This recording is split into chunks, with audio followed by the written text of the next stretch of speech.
We'll proceed in energy-based calculus.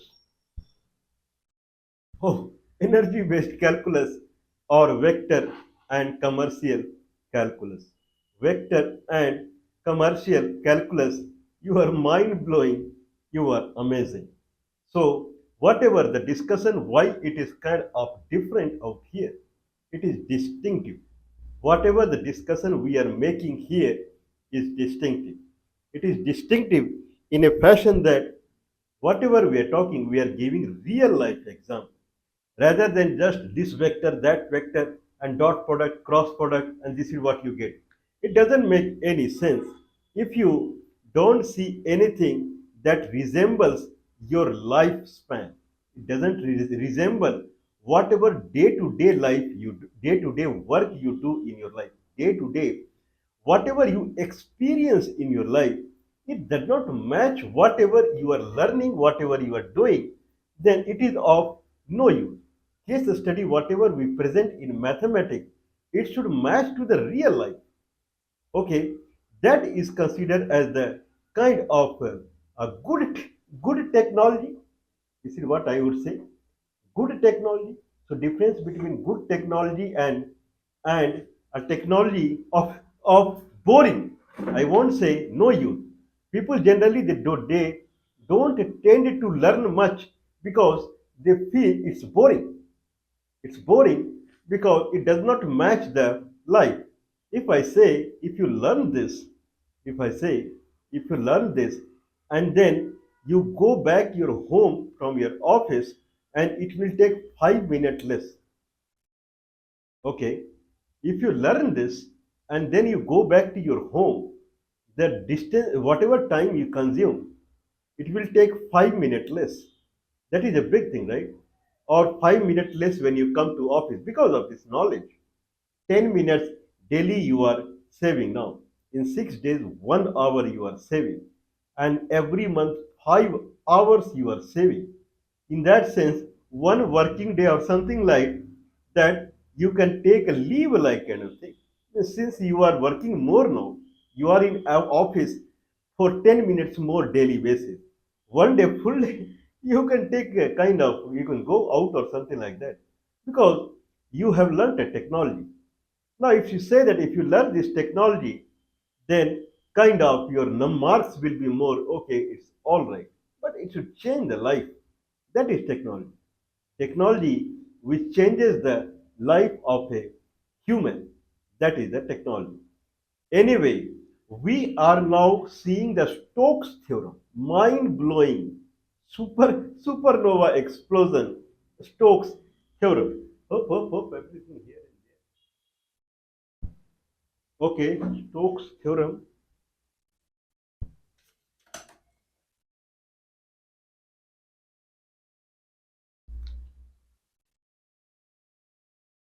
Okay, so what Mr. Stokes is saying that if you have to find the line integral in a closed loop, if you have to find line integral in a closed loop, generally people say closed loop, closed loop, closed loop. This is a closed loop, circular loop, and it is closed. If I take point here and go with the curve, I'll reach back here only. It is a closed loop. Certainly, it is a closed loop. If it is a closed loop, then it is a surface. If it is not a closed loop, then it is not a surface. It is a curve now, pure curve. But if this curve go and meet begin and end point, if you make it meet, then it becomes a curve, two-dimensional area. If there is a two-dimensional area, then a story will be interesting, guaranteed. Can you guarantee that a story will be interesting if it is two-dimensional? Yes, I guarantee that the story will be interesting. So now, as usual, the way I say that there is energy source here. Because of the energy source, because of the energy source, there will be a force field, certainly. If there is, this is how energy source works. Okay, I don't trust you. Energy force is has a force field. I don't trust you. I keep a magnet. Where is force field? I don't feel any force field. Okay, okay, all right. Can you give another example?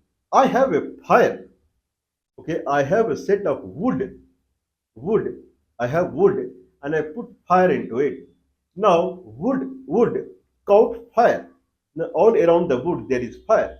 Wood is behaving as energy source now. Wood is behaving as energy source. If wood is behaving as energy source, if there is a wood and wood is behaving as energy source, all around it there are flames. Now go and put, if you are far, all right, as you go near to the energy source, you will start feeling the force field. You will start feeling the force field, that is in terms of light and heat. So if you go near the fire, that is energy source, you will see more and more light near to it and more heat. Probably you may not go near to it at all. That is called force field. That is called energy field, force field, whatever it is. If there is a magnet, then you can keep one iron and it will attract it, because iron can sense the force field of magnet. Okay, if you keep an iron, if there is a fire and if you keep an iron, if it goes nearby, then probably it won't be heated that much. If you go very close, then it will be heated. It is not that, or take something that is heat resistant, completely heat resistant. It won't become hot or something like that. Now take it near to the fire, nothing happens on it. Doesn't mean that there is no energy out there. So when there is energy, there is force field out there. If there is a force field, then force field has a direction. Force field is a vector. So if I have a electricity current like this, consider this is a copper wire. I had copper wire. Okay, consider this is a copper wire. Hope. This is really a copper wire. Okay, so this is a copper wire. Now I plug it in the voltage source. Now there is a current that is flowing here. Okay, because of this current, there is a magnetic field around this wire. Magnetic field will be in a circular form. Magnetic field will rotate like a circle. Okay, if I have, consider this is a magnet. Consider this is a magnet. If this is a magnet, then its force field will be radial to it. All around force field will be there. If you place one iron here, iron will come like this. From here it will come like, it will get attracted.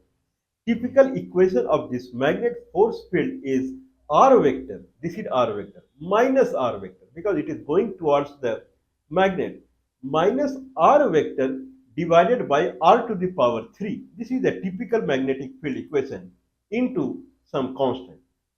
Okay, if there is a electricity wire, hope this is a practical electricity wire, and if I see the magnetic field around this electricity wire, then it will start, magnetic field will be in a circular way. In a circular way. It will not be towards the wire. I mean, this is the nature, what I can do. So, if there is a current flowing through this, then there is a energy flowing through this. If there is a energy, then the magnetic field will not be towards the wire. Magnetic field will be in circle to the wire everywhere. Here also it will be in circle. It will be in circle to the wire. Here it will be in circle to the wire. Here it will be in circle to the wire. Everywhere it will be in circle to the wire. Okay, in that sense, the equation here, the equation what we see here, or someone can say theta r vector or r theta vector. Theta is angle. If you multiply with the r, then it becomes along the circular curve. If this is circle and this is the angle, then angle into radius, angle into radius, okay, angle into radius becomes this much. Okay, if angle is 2 pi full, if you multiply with the radius 2 pi r, it becomes full. So angle, okay, angle. If I say angle, there is an angle here. If I rotate this angle, The angle vector is perpendicular, since it is rotating like this angle vector is perpendicular to the surface. This is angle vector. And this is radius vector. If I do cross product of angle vector, because angle is rotating like this, it makes surface like this. That is surface perpendicular is the angle vector. This is angle vector and this is radius. This explanation you may not get anywhere else. And this is radius vector. Then angle vector cross radius vector will talk about this vector, the displacement vector, that is along this path. Okay, that is the scenario. So the angle vector dot radius vector, it is also, it comes angle vector cross radius vector. Angle vector cross radius vector, whatever comes divided by r to the power, divided by r to the power, r to the power 2, divided by r to the power 2. Okay, the magnetic is, or earth magnetic force is r vector divided by r to the power 3, whereas this electromagnetic radiation along the path is is is angle cross r divided by r square. So angle cross r is along this direction. What is this direction? What is this direction? Along this direction, that is minus yi plus xj, minus yi plus xj divided by r square, x square plus y square. Radius is x square plus y square, square root, square x square plus y square. So if the magnetic field is along the curve, then it is minus yi plus xj divided by x square plus y square. If it is towards outside, if it is outside,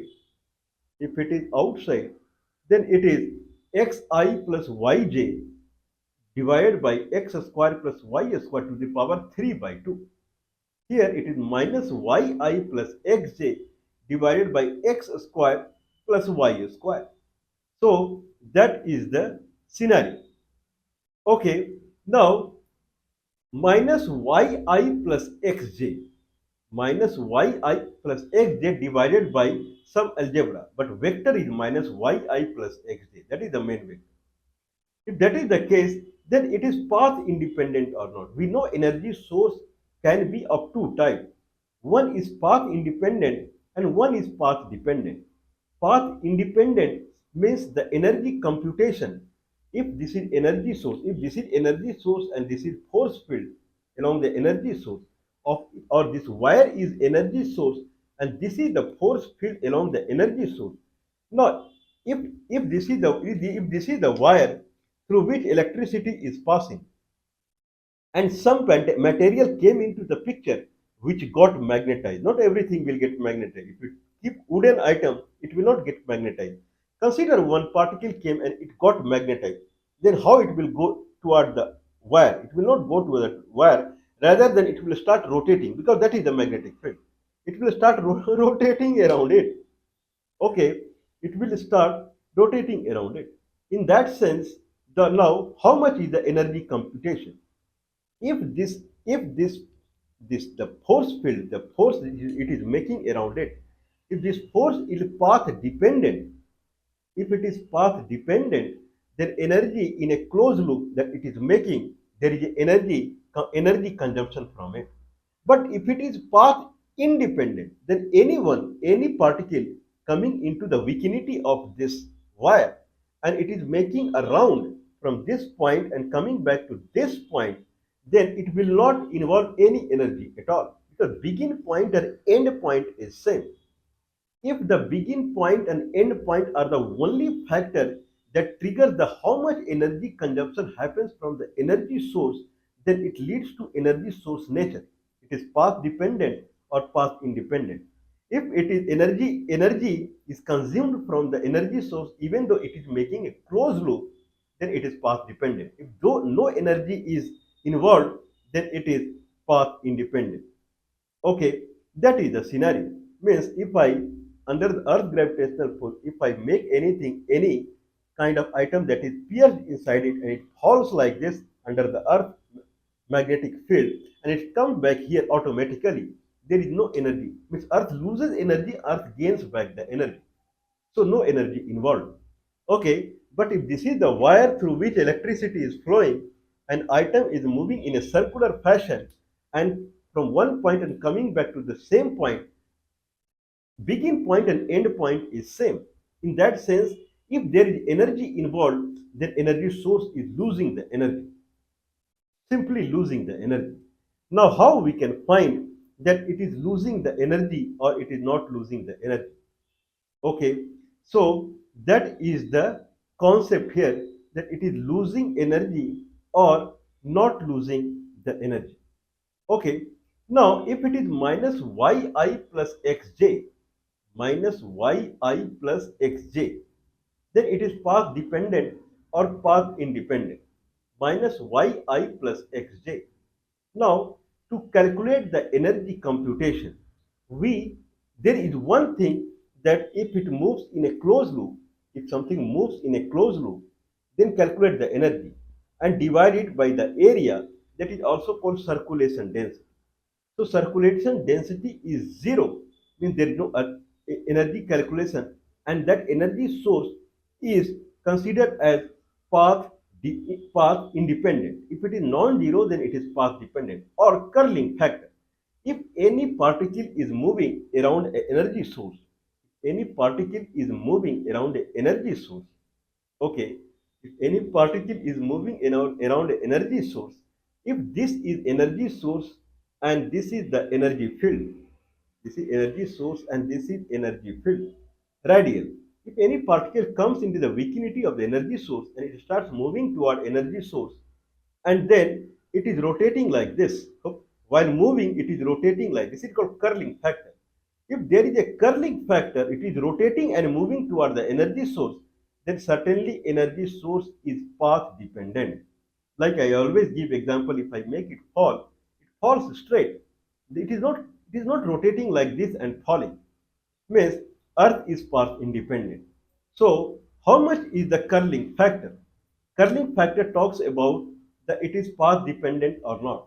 Now if I have minus yi plus xj, minus yi plus xj as the force field, then curling factor is df2 by dx minus df1 by dy, as far as two dimension is concerned.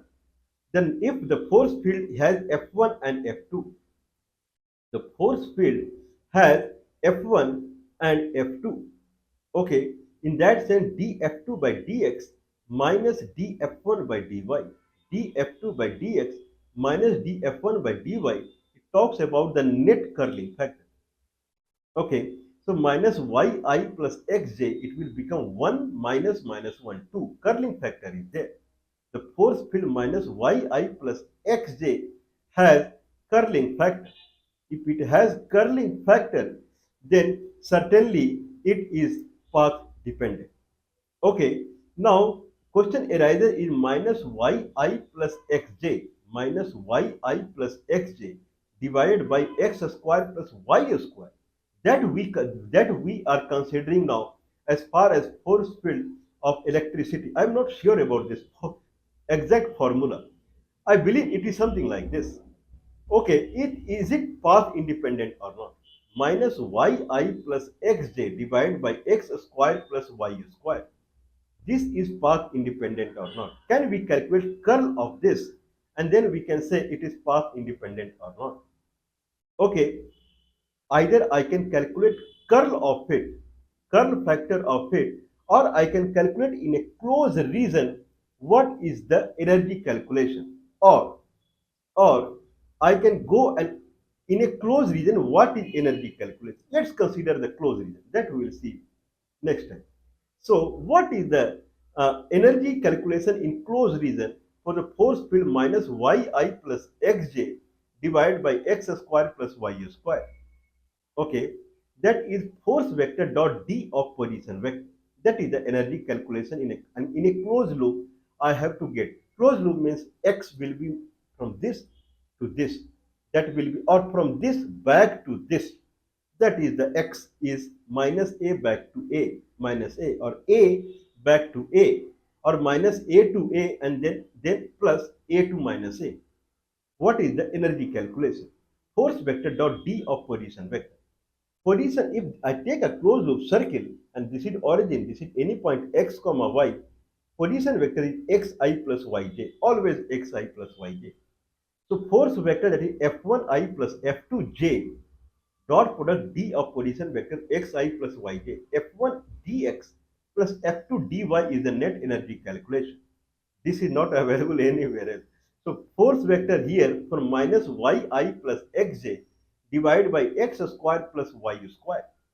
Minus y by x square plus y square is f1 and x by x square plus y square is f2. Or this is, I'm trying to calculate it is path dependent or not. Or I can calculate curl factor also, df2 by dx minus df1 by dy, but it looks difficult. That's why I have come here.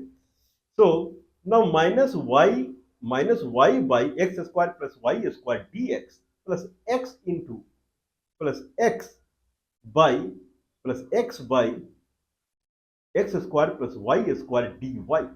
That is the net energy calculation. Let's calculate the energy calculation for this minus minus y by x square plus y square dx, considering y is constant here. If y is constant, minus y I can keep outside. 1 by x square plus y square. The integration of this is tan inverse x by y. 1 by y tan inverse x by y. That is the integration. Plus x by x square plus y square dy. X I can keep constant. X I can take out and it will become 1 by x tan inverse y by x. That is the integration. So net integration here comes is y gone minus tan inverse xy plus tan inverse y by x. This is the integration, but this will not talk about the path independence. Now I have to calculate whatever we got. Now I have to calculate this from A to A. From A to A to A. Okay, let's calculate from minus A to A. Okay, if it's circle, then it is kind of homogeneous. So congruent, the upper side and lower side, they are mirror to each other. Minus A to A, minus A to A. Okay, now if it is a circle, y equal to a square root of a square minus x square. So it is minus tan inverse x by square root of a square minus x square plus tan inverse of a square root of a square minus x square by x. Now if x is upper limit is a, if x is a, the tan inverse a by 0, infinite, that is pi by 2, and there it is y by x, upper is 0, tan inverse 0 is 0, pi by 2. So upper limit is pi by 2. Let's calculate the low, I'm sorry, minus pi by 2. It is minus tan inverse xy. So minus pi by 2. Minus pi by 2. Now next is tan inverse y by x. Okay, anyway, that story is over. Full is over. Now let's compute this with minus a. A we calculated, it came as minus pi by 2. Minus and then substitute minus a. Now tan inverse x by y. If you set minus a also, it will become 0.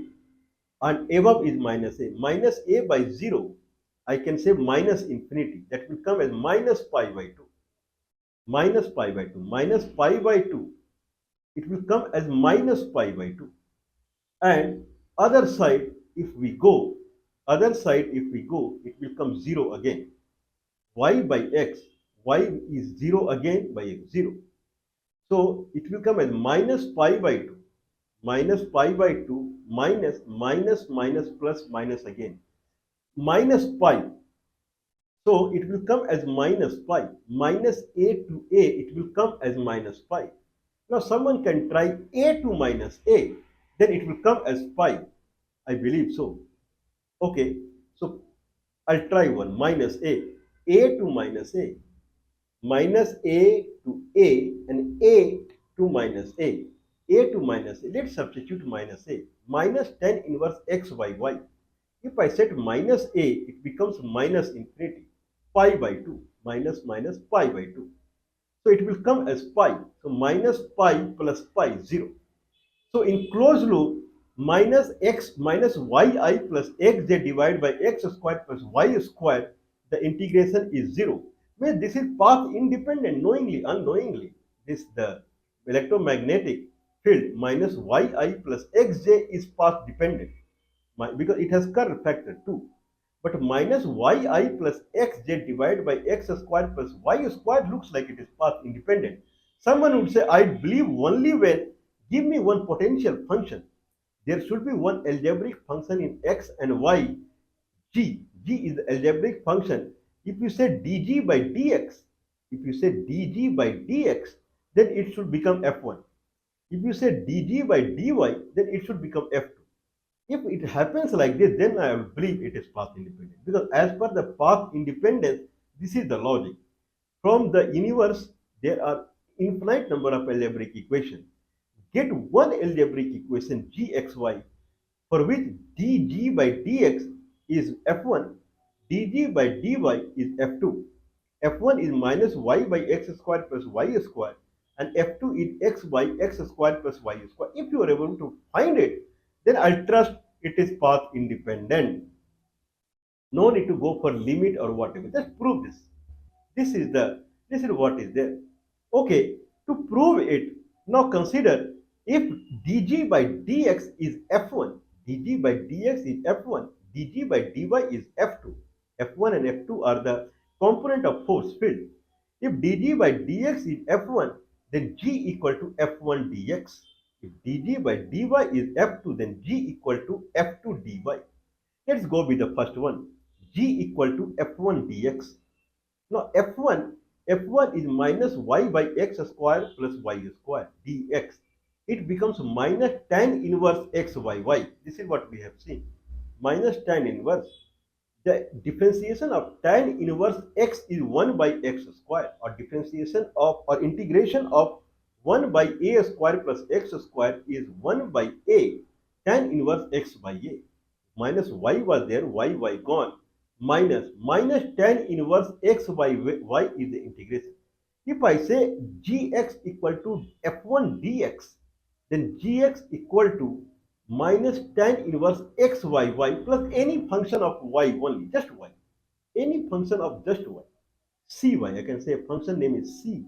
Cy, c bracket y bracket close. Cy, any function of c, y. Now if I go with differentiation, then dg by dx will come back to minus y by x square plus y square, plus that is gone because it is function of y only. I am differentiating with x.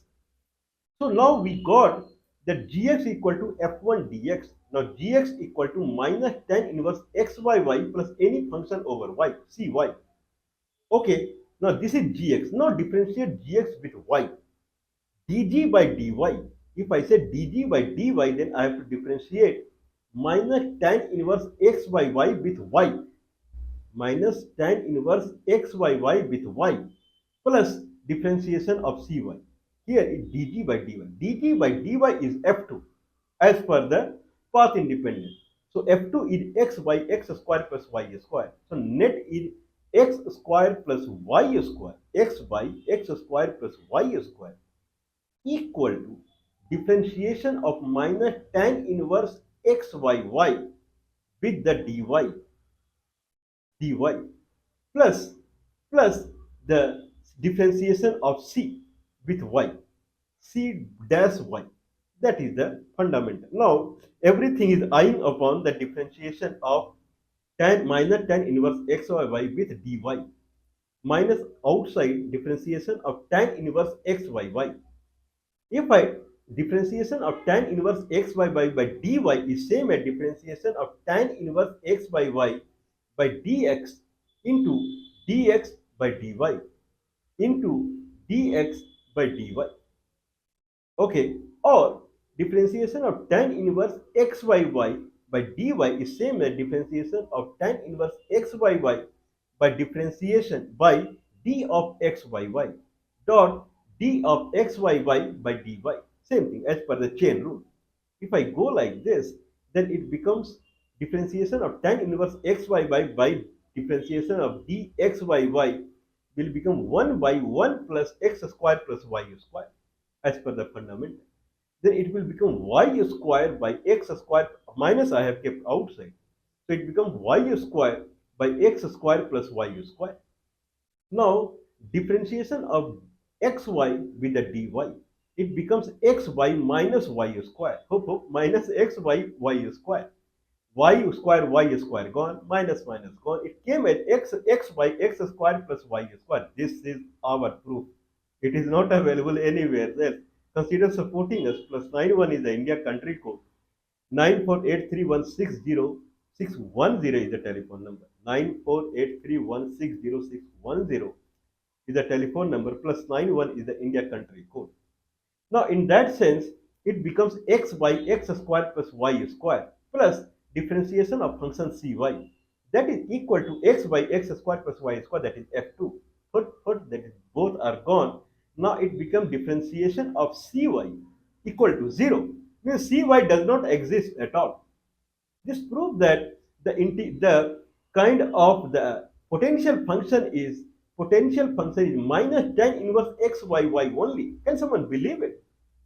The integration of minus y by x square plus y square dx plus x by x square plus y square dy that came as minus tan inverse xyy plus tan inverse y by x is nothing but tan inverse minus tan inverse xyy only. Second side, right hand side has no importance. Can someone believe it? Okay, now let's try minus tan inverse xyy, that is gx we are saying. Now dgx by dx. Now differentiate it with x. We will go with by chain rule. Differentiate with xyy and then dxy by dx. So minus is there. Now this differentiation will lead it to 1 by 1 plus x square plus y square minus y square by x square plus y square, that will come into dxy by dx 1 by y.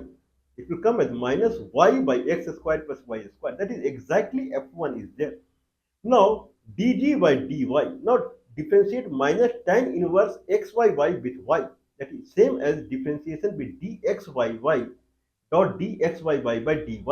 That will come as minus 1 by 1 plus x square plus y square. Same thing.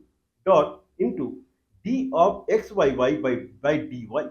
It will come as minus y square by x square plus y square minus x by y square gone, minus minus gone, x by x square plus y square. Certainly it is. So if gx is minus tan inverse xyy, gx is minus tan inverse xyy, then it is passed. Certainly the magnetic field minus yx plus xj. If it is minus yi plus xj, then it is path independent. It is path dependent. But if it is minus yi plus xj divided by x square plus y square, then it is path independent. Okay, I don't remember much that exact formula of this electromagnetic field is minus yi plus xj plus x square plus y square. If it is like that, then it is also path independent, knowingly, unknowingly. Okay, but still electricity consumption will be there because there are other frictions that is around it. So someone is rotating, then it will cause friction and there will be energy loss. Anyway, but that is the scenario. Can someone prove it in a kind of curve factor? The curve df2 by dx minus df1 by dy will be 0. We'll try curve factor. So curve factor df2 by dx. f2 is x by x square plus y square by dx. Okay. And then minus df2 by dy. df1 by dy. So minus y by x square plus y square by dy. Let's try df2 by dx first. df2 by dx.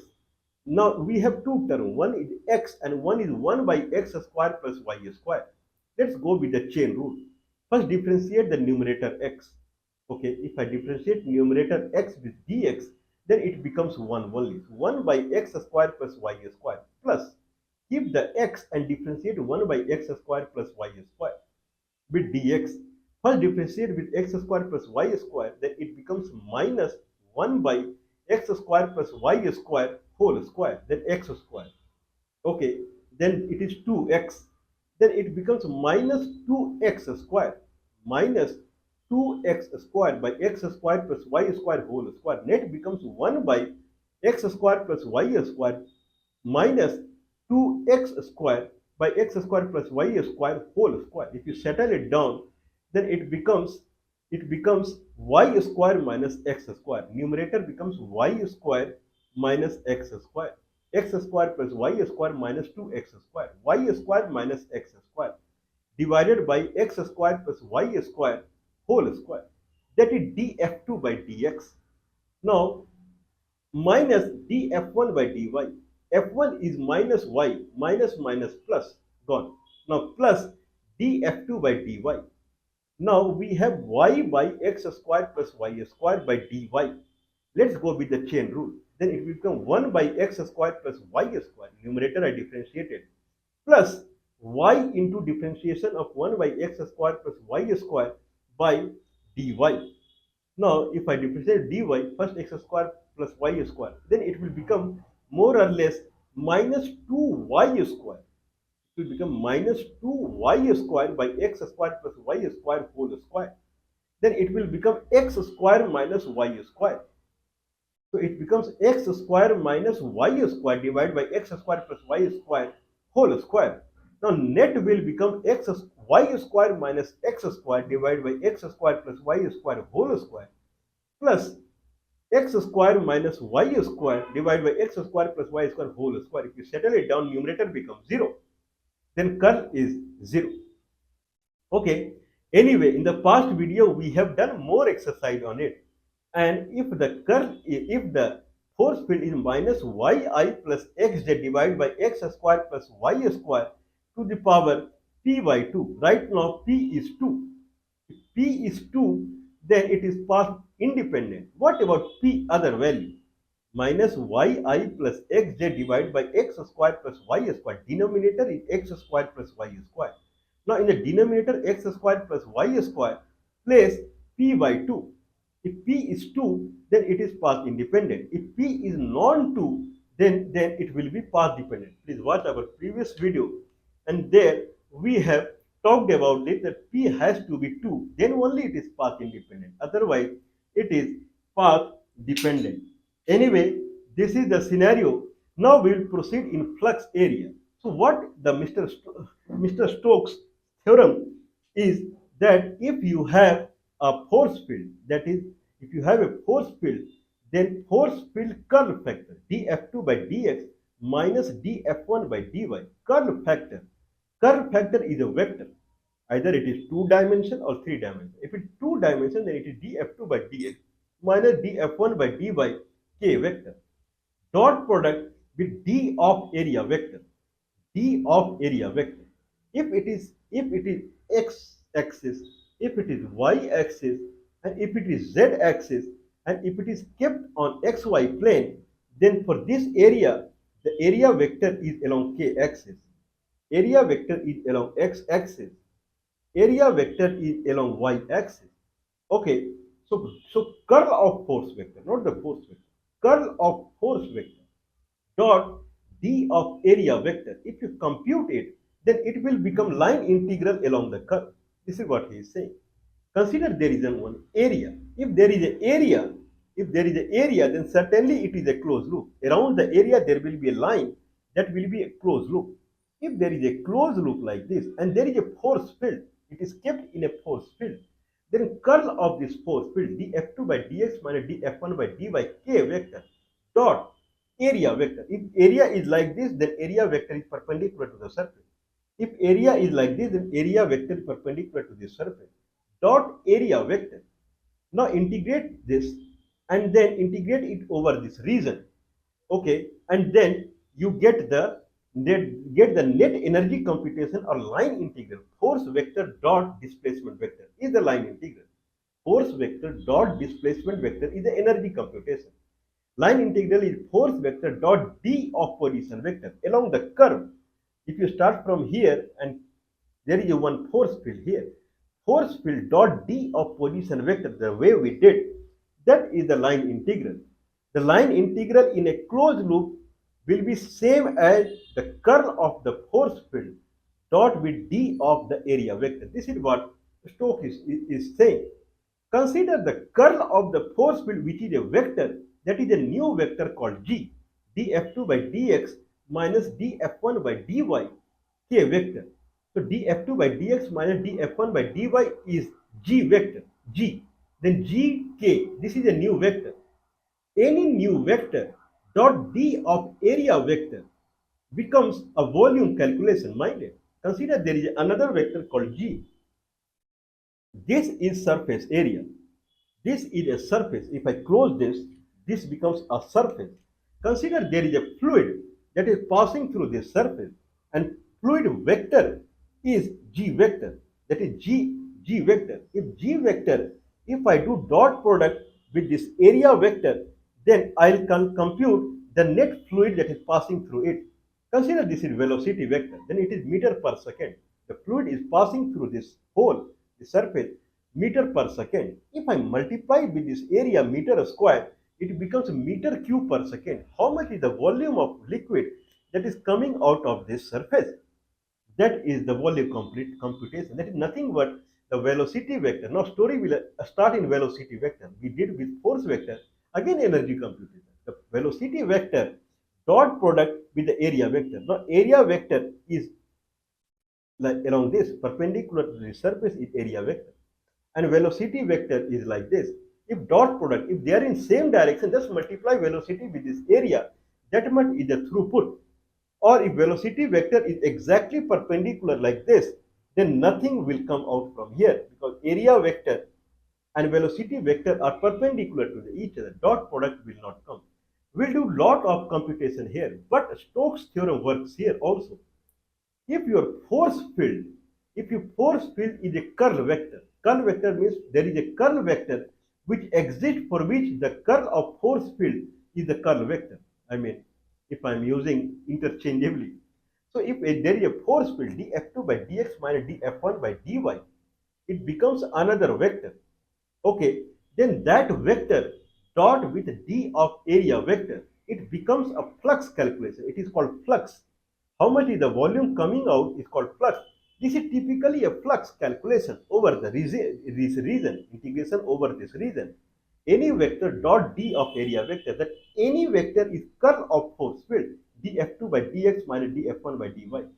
So if I am saying I have a velocity vector and I am trying to calculate the throughput from it, if velocity vector happens to be curl of some other vector, then if this velocity vector is df2 by dx minus df1 by dy, where there is one vector f exists, for which the curl of it is this velocity vector, then for that vector, that is f, if I calculate the line integral along a closed loop, then both will be similar. So now it does not depend upon the surface area at all. If I have a closed region and I have a force field, and if I calculate the energy computation along a curved line from this point back to this point, and this energy is non-zero, means it is path dependent. If this energy is non-zero, that is same as for this force, you calculate the curl of this df2 by dx minus df1 by dy, and that curl vector, if you integrate, if you do the dot product with the area vector and do the integration over the surface, they will become the same. If this is path independent, then this closed loop line integral is zero. In that sense, that flux will also be zero if the flux vector is a curl vector of the force field. So we will move more. So Stokes theorem is very valid here also, and it is similar to if I'm trying to calculate the line integral along a path, then if I have a simple potential function for which gradient d by dx and d by dy is the force field, then it is again path independent. Means the net calculation in a closed loop, energy calculation in a closed loop is same as finding the potential function and setting the begin point and end point. Similarly, net integration over a surface is same as finding one vector through which we calculate the line integral in a closed loop. Same thing. So this is will now we will move into flux calculation from the Stokes theorem only. So that we will see. Please do support us. India country code is +91 9483160610 is the telephone number. +91 in the India country code 9483160610 is the telephone number.